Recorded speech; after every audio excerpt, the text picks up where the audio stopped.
Moments ago, Israel launched Operation Rising Lion, targeted military operation to roll back the Iranian threat to Israel's very survival. This operation will continue for as many days as it takes to remove this threat. For decades, the tyrants of Tehran have brazenly, openly called for Israel's destruction. They've backed up their genocidal rhetoric with a program to develop nuclear weapons. In recent years, Iran has produced enough highly enriched uranium for 9 atom bombs. 9. In recent months, Iran has taken steps that it has never taken before. 13 जून को Israeli PM Netanyahu Iran पर हमले के बाद ये बयान देते हैं। Israeli PM के दावे के मुताबिक ईरान 9 एटम बम बनाने के लिए जो ज़रूरी यूरेनियम की ज़रूरत पड़ेगी उसको एनरिच कर चुका है। अब सवाल ये है कि उनका ये दावा कितना सही है, ईरान न्यूक्लियर बॉम्ब बनाने के कितना करीब है। इसका जवाब भी आपको नेतन्याहू से ही सुनवाते हैं। अभी से करीब 12 साल पहले सितंबर 2012 में उन्होंने यूएन में एक तस्वीर दिखाई। तस्वीर दिखाते हुए उन्होंने जो कुछ कहा उससे आपको जवाब मिलना शुरू हो जाएगा कि ईरान आखिर न्यूक्लियर बॉम्ब बनाने के कितने करीब है। सुनिए नेतन्याहू ने तब क्या कहा था। In the case of Iran's nuclear plans to build a bomb, this bomb has to be filled with enough enriched uranium. And Iran has to go through 3 stages. The first stage, they have to enrich enough low enriched uranium. The second stage, they have to enrich enough medium enriched uranium. And the third stage and final stage, they have to enrich enough high enriched uranium for the first bomb. Where's Iran? Iran's completed the first stage. Took them many years, but they completed it, and they're 70% of the way there. Now they're well into the second stage. And by next spring, at most, by next summer, at current enrichment rates, they will have finished the medium enrichment and move on to the final stage. From there, it's only a few months, possibly a few weeks, before they get enough enriched uranium for the first bomb. सबसे लंबे समय तक Israel के PM रहे Netanyahu के 2012 के बयान के मुताबिक ईरान के पास अभी तक न्यूक्लियर बम होना चाहिए था, लेकिन नहीं है। नेतन्याहू ने तब की तस्वीर दिखाते हुए दावा किया था कि ईरान ने 70% तक इनरिचमेंट हासिल कर ली है, लेकिन इजरायली हमले के बाद के किसी भी मीडिया रिपोर्ट में 60% से ज़्यादा इनरिचमेंट की बात कहीं भी आपको नहीं मिलेगी। 13 जून के हमले के बाद नेतन्याहू ने जो बयान दिया उसके बाद United states director of national intelligence Tulsi Gabbard का एक बयान फिर से वायरल हो गया, चर्चा में आ गया। सुनिए कि तुलसी क्या रही है। IC continues to assess that Iran is not building a nuclear weapon, and Supreme Leader Khamenei has not authorized the nuclear weapons program that he suspended in 2003. The IC continues to monitor closely if Tehran decides to reauthorize its nuclear weapons program. 25 मार्च 2025 का Gabbard का ये बयान viral है। Trump के national intelligence के जो मुखिया हैं उनके इस बयान को लेकर जब ट्रंप से सवाल किया गया तो उन्होंने क्या कहा वो भी इस स्टोरी के बिल्डअप में हेल्प करेगा, आपको सुनना चाहिए। सुनिए कि ट्रंप से जब तुलसी के बयान के बारे में पूछा गया तो उन्होंने क्या कहा।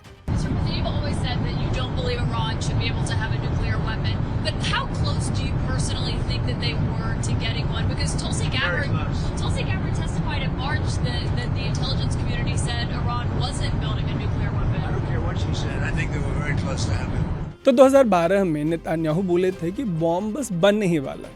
2025 में फिर वही बात कहते हुए 13 जून को उन्होंने हमला कर दिया।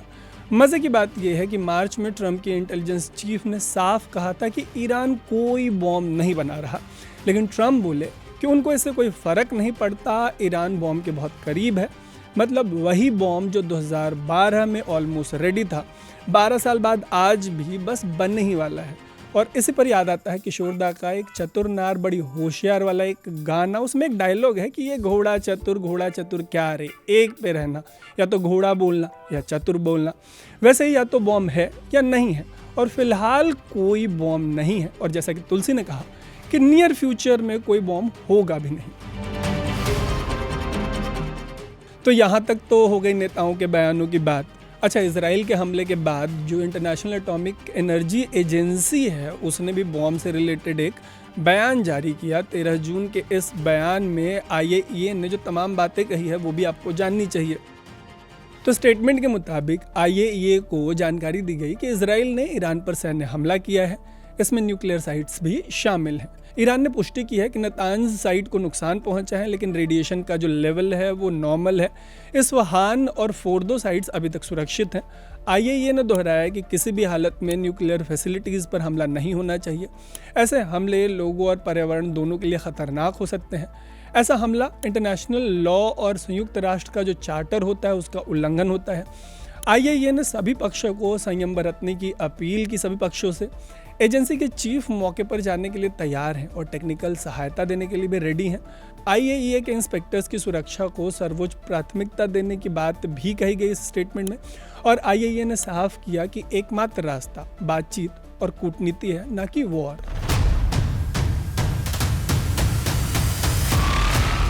बयान का सबसे बड़ा हाईलाइट ये है कि रेडिएशन ना तो लोगों को पहचानता है ना ही किसी बॉर्डर को।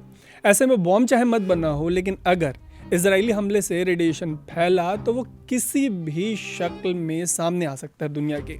बॉम्ब नहीं है बट यूरेनियम है, इससे रेडिएशन होता है और वो किसी का सगा नहीं होता। बट बॉम्ब के बारे में हमें क्या पता है, ये एक बहुत बड़ा सवाल है। द हिंदू की एक रिपोर्ट है, 7 पॉइंट्स में समझाया गया है कि बॉम्ब का स्टेटस क्या है, ये बनता कैसे है। पॉइंट नंबर 1, न्यूक्लियर बॉम्ब बनाने के लिए यूरेनियम में U-235 चाहिए होता है, लेकिन नेचुरल यूरेनियम में U-235 का बस 0.7% हिस्सा होता है।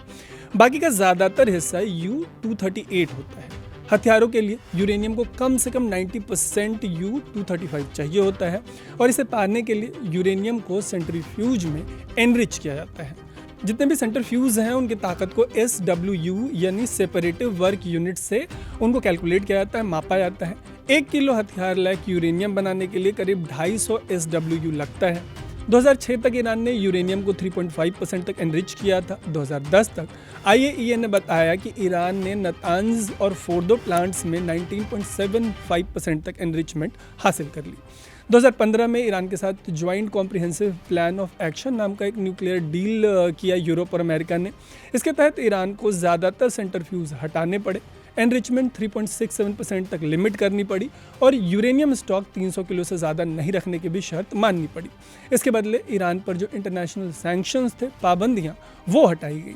साल 2018 में ट्रंप ने ओबामा के दौर में जो डील हुई थी ईरान के साथ, उससे अमेरिका को बाहर कर दिया और उसके बाद ईरान ने जो अपना एनरिचमेंट का प्रोग्राम था उसको फिर से तेज़ कर दिया। ईरान का यूरेनियम एनरिचमेंट अब 60% तक पहुंच गया है। 60 से 90% तक का जो सफ़र है वो सबसे डेंजरस होता है, क्योंकि अब यूरेनियम को हथियार बनाने लायक जो टाइम लगना है, जो एनर्जी लगनी है उसमें, वो बहुत कम बच जाती है। मतलब एक बार 60% तक पहुंच जाए तो बॉम्ब बनाने में बस कुछ ही महीनों का समय बच जाता है। So the last point, 7th point is कि हार्वर्ड यूनिवर्सिटी के एक एक्सपर्ट के मुताबिक ईरान को अब 90% यूरेनियम एनरिच करके एक चालू बॉम्ब बनाने में 3 हफ्ते से भी कम का समय लगेगा। मतलब बना भी तो चालू बॉम्ब बनेगा, बट क्या ईरान बॉम्ब बनाना चाहता है? इस सवाल का जवाब तलाशते हैं इंटरनेशनल मीडिया के रिपोर्ट्स में। लेकिन उससे पहले जान लीजिए कि दुनिया में 2 तरीके के न्यूक्लियर प्रोग्राम्स होते हैं। एक सिविलियन होता है जिसका मकसद बिजली पैदा करना होता है, और दूसरा मिलिट्री होता है जिसका टारगेट एटॉमिक बॉम्ब बनाना होता है। जर्मनी के सरकारी मीडिया DW के एक रिपोर्ट के मुताबिक ईरान लगातार कहता रहा है कि उसका न्यूक्लियर प्रोग्राम जो है वो पूरी तरीके से सिविलियन है। ज़्यादातर वेस्टर्न एक्सपर्ट्स और इंटेलिजेंस एजेंसियां भी मानती हैं, जैसा कि आपने तुलसी गबार्ड को सुना, कि फ़िलहाल ईरान कोई बॉम्ब नहीं बना रहा। लेकिन एक चिंता ज़रूर है, ईरान का यूरेनियम 60% तक एनरिच हो चुका है। ईरान के पास 400 किलो से ज़्यादा यूरेनियम है। DW की रिपोर्ट के मुताबिक बिजली बनाने के लिए इतने ज़्यादा यूरेनियम और इस लेवल के एनरिचमेंट की ज़रूरत नहीं होती। रिपोर्ट के मुताबिक ये सीधा इस ओर इशारा करता है कि ईरान हथियार लायक यूरेनियम के बहुत करीब है। इसी और इस जैसे कई रिपोर्ट्स के मुताबिक अगर यही यूरेनियम 90% तक एनरिच हो जाए तो ये करीब 10 एटॉमिक बॉम्ब बनाने के लिए सफिशिएंट होगा। मतलब टेक्निकली नेतान्याहू ठीक कह रहे थे। DW की इसी रिपोर्ट में एक सिक्योरिटी एक्सपर्ट हैंस याकूब शिंडलर को कोट करते हुए कहा गया कि वो IAEA को बता चुके हैं कि ईरान ने एनरिचमेंट को और तेज़ किया है और मिसाइल टेस्ट भी बढ़ा दिए हैं। अब ये दो चीज़ें चाहे अमेरिका पे दबाव बनाने के लिए हों या फिर बॉम्ब की तैयारी का हिस्सा हों, दोनों एंगल्स जो हैं वो बहुत ज़्यादा डराने वाले हैं। परमाणु कार्यक्रम को लेकर अमेरिका और ईरान के बीच अगले राउंड की बातचीत ओमान में होनी थी, लेकिन ताज़ा हालात को देखते हुए उसे रोक दिया गया है। थम गई इस बातचीत के बीच मीडिया रिपोर्ट्स में ये भी कहा गया है कि सिर्फ यूरेनियम एनरिच करना काफ़ी नहीं होता, बॉम्ब बनाने के लिए एक वर्किंग वॉरहेड की ज़रूरत पड़ती है और उसे ले जाने वाली मिसाइल भी चाहिए होती है। और ईरान अभी इन सारी चीज़ों को जो इनके एक्सपेरिमेंट का दौर होता है उसमें है। But the question is, Iran को ऐसे बॉम्ब की ज़रूरत महसूस हुई तो हुई क्यों, और ये सब शुरू कब हुआ? तो कहानी शुरू होते 1970 से। इसी दशक में ईरान ने अपना न्यूक्लियर प्रोग्राम शुरू किया। तब ईरान में शाह की सरकार थी और अमेरिका इसमें मदद कर रहा था। 1979 की इस्लामिक क्रांति के बाद प्रोग्राम बंद कर दिया गया। जो नई सत्ता थी उसको ये प्रोग्राम बहुत एक्सपेंसिव और वेस्टर्न वर्ल्ड पे डिपेंडेंट लगा। बट 1980 के ईरान इराक वॉर में इराक के सद्दाम हुसैन ने केमिकल हथियारों का इस्तेमाल कर दिया ईरान पे। इसके बाद ईरान ने सोचा कि भविष्य में उसको भी न्यूक्लियर हथियारों की ज़रूरत पड़ सकती है। फिर 1990 में ईरान ने चीन और रूस से हाथ मिलाया। इसके बाद रूस ने बुशहर न्यूक्लियर प्लांट बनाने में ईरान की मदद की। इस बीच ईरान ने अपने इंजीनियर्स को विदेश भेजकर ट्रेनिंग दिलवाई। ईरान अपनी न्यूक्लियर टेक्नोलॉजी को धीरे धीरे बढ़ाता चला गया और 1999 में ईरान ने अमाद प्लान बनाया। मकसद था 2004 तक कम से कम 5 न्यूक्लियर बॉम्ब्स तैयार करना। बट इस बीच 2002 में ईरान की जो 2 सीक्रेट साइट्स थी, नतांज और अराक, वो पकड़ में आ गई। इनका इस्तेमाल कहा जाता है कि यूरेनियम और प्लूटोनियम बनाने में होने की तब आशंका जताई गई। इन साइट्स की सीक्रेसी से दुनिया को शक हुआ और ईरान IAEA और बाकी की दुनिया के सवालों के घेरे में आ गया। फिर 2003 में ईरान ने अमाद प्लान बंद कर दिया, लेकिन गुपचुप रिसर्च और मॉडलिंग फिर भी चलती रही। ईरान ने IAEA से समझौता किया पर पूरी जानकारी नहीं दी। ट्रांसपेरेंसी की कमी की वजह से ईरान पर हमेशा शक बना रहा। इस बीच 2006 तक ईरान ने यूरेनियम को 3.6% तक इनरिच कर लिया। इससे तनाव और बढ़ा और संयुक्त राष्ट्र ने ईरान पर सैंक्शंस लगाना शुरू कर दिया। सैंक्शंस के बाद वेस्टर्न पावर्स के साथ ईरान की बातचीत चलती रही। इस बातचीत का ही रिजल्ट था कि 2015 में ओबामा सरकार ने ईरान के साथ JCPOA की डील की। ईरान इस डील का पूरी तरीके से पालन कर रहा था। उसने अपने 97% यूरेनियम स्टॉक को बाहर भेजा, रिएक्टर्स भी बदले। ईरान ने अपने 2/3 सेंट्रीफ्यूज हटाए और IAEA को जांच के लिए एंट्री दी। बदले में उसके ऊपर से जो लगे हुए सैंक्शंस थे धीरे धीरे हटने लगे। लेकिन इस डील की आलोचना भी हुई। इजराइल और सऊदी को ईरान के जो बैलिस्टिक मिसाइल्स का प्रोग्राम था, उनके जो प्रॉक्सी हैं ईरान के, उनकी चिंता थी। इजराइल तो कभी भी इस डील के पक्ष में था ही नहीं। ऐसे में ओबामा के बाद जब ट्रंप राष्ट्रपति बने तो उन्होंने इस डील को ऑनर नहीं किया। 2018 में ट्रंप ने अमेरिका को इस डील से बाहर निकाल दिया और फिर सैंक्शंस लगा दिए। उन्होंने JCPOA को वर्स्ट डील एवर कहा। ईरान ने फिर से यूरेनियम एनरिचमेंट शुरू कर दिया और अपनी न्यूक्लियर कैपेसिटी को तेज़ी से बढ़ाना शुरू कर दिया। 2021 में ईरान में कट्टरपंथी राष्ट्रपति रईसी सत्ता में आए और डिप्लोमेसी पर उनका बहुत ज़्यादा भरोसा था नहीं, तो उनकी लीडरशिप में जो एनरिचमेंट है वो और तेज़ हो गया। इस बीच 2023 के अक्टूबर में इजराइल पर ईरान का जो प्रॉक्सी है हमास, उसने टेररिस्ट अटैक कर दिया। जवाब में इजराइल ने पहले हमास और इसकी टॉप लीडरशिप को ठिकाने लगाया। फिर इजराइल ने हमास जैसे ईरान के जो बाकी के प्रॉक्सीज़ हैं, हिजबुल्लाह, हूती, उनकी भी खबर ली। इस बीच 2024 की मई में रहस्यमयी हालातों में जो ईरानियन प्रेसिडेंट थे रईसी, उनकी एक हेलीकॉप्टर क्रैश में मौत हो जाती है। 2024 में इजराइल ने ईरान की एक न्यूक्लियर साइट पर भी हमला कर दिया। गाज़ा युद्ध के दौरान दोनों देशों के बीच प्रॉक्सी वॉर चलती रही। हमास और हिजबुल्लाह के लीडर्स को मारे जाने के जवाब में ईरान ने 1 अक्टूबर 2024 को इजराइल पर मिसाइल्स की बारिश कर दी, बैलिस्टिक मिसाइल्स की। इन सब का फाइनल कल्मिनेशन ये हुआ कि 13 जून को इजराइल ने ईरान के खिलाफ फुल फ्लेजेड वॉर स्टार्ट कर दिया।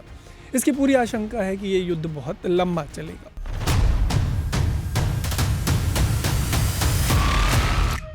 ये वॉर इसलिए लंबा चलेगा क्योंकि अब ईरान के पास 60% तक एनरिच्ड यूरेनियम है। बॉम्ब बनाने के लिए चाहिए होता है 90%। ईरान इसके बहुत क्लोज है। वॉर इसलिए लंबा चलेगा क्योंकि खुद नेतन्याहू ने कहा है कि वॉर इसलिए शुरू किया गया कि ईरान के न्यूक्लियर प्लांट्स को डिस्ट्रॉय किया जा सके। ईरान ने इतनी गहराई में अपने न्यूक्लियर प्लांट्स बनाए हैं जिनको कुछ, जैसे फोर्डो जैसा एक प्लांट है जिनको भेदना इजराइल के बस की बात अपने दम पे नहीं होगी। जो फोर्डो जैसा अंडरग्राउंड न्यूक्लियर साइट है उनको तबाह करना मतलब जो नॉर्मल बॉम्ब है उनकी बस की बात नहीं है। इसके लिए ख़ास तरीके के बॉम्बों की ज़रूरत होगी जिन्हें बंकर बस्टर कहा जाता है। ऐसे ही एक बॉम्ब का नाम है GBU-57। इसको मैसिव ऑर्डिनेंस पेनिट्रेटर कहते हैं।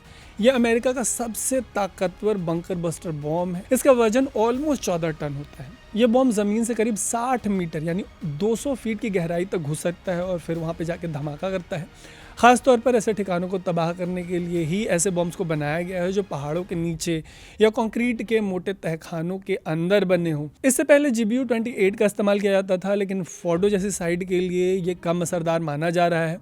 इसकी गहराई में घुसने की क्षमता जो है वो GBU-57 से बहुत कम है। इसराइल ने जो वॉर स्टार्ट किया है उसके बाद यही पूछा जा रहा है कि क्या फोर्डो को ख़त्म किया जाता है। टेक्निकल आंसर हाँ है, लेकिन इसके लिए बहुत ही सटीक जानकारी और बहुत ही जोखिम भरे मिशन की ज़रूरत होगी। फोर्डो की गहराई और मजबूती को देखते हुए सिर्फ अमेरिका को लेकर ये कहा जा रहा है कि उनके पास ये कैपेबिलिटी है कि फोर्डो को पूरी तरीके से वो तबाह कर सके। और इसमें भी एक बहुत बड़ा मतलब एक शायद जो है वो इन्वॉल्व होगा। और अब जब अमेरिका अफ़गानिस्तान, इराक और लीबिया की तरह ईरान में घुसने की तैयारी में है तो देखने वाली बात होगी कि इस देश में कैसी तबाही मचाई जाती है और क्या इसकी हालत भी अफ़गानिस्तान, इराक और लीबिया की तरह कर दी जाती है। वैसे ही हालत से लोगों का मतलब ये है कि अमेरिका इन देशों में जिन एलिमेंट्स के ख़िलाफ़ लड़ने गया था, अमेरिका के निकलने के बाद इन देशों में इराक हो, अफ़गानिस्तान हो, लीबिया हो, वैसे ही एलिमेंट्स जो हैं उल्टे टेररिस्ट एलिमेंट्स जो हैं वो इन देशों की सत्ता रन कर रहे हैं। एक और बात कही जा रही है कि 2003 में ऐसे ही बॉम्ब की बात करके अमेरिका ने सद्दाम के इराक पर हमला किया था। इराक को तबाह बर्बाद कर दिया गया, सद्दाम को मार दिया गया, इस तानाशाह के देश को लूट लिया गया, लेकिन वहाँ पे कोई भी बॉम्ब नहीं मिला।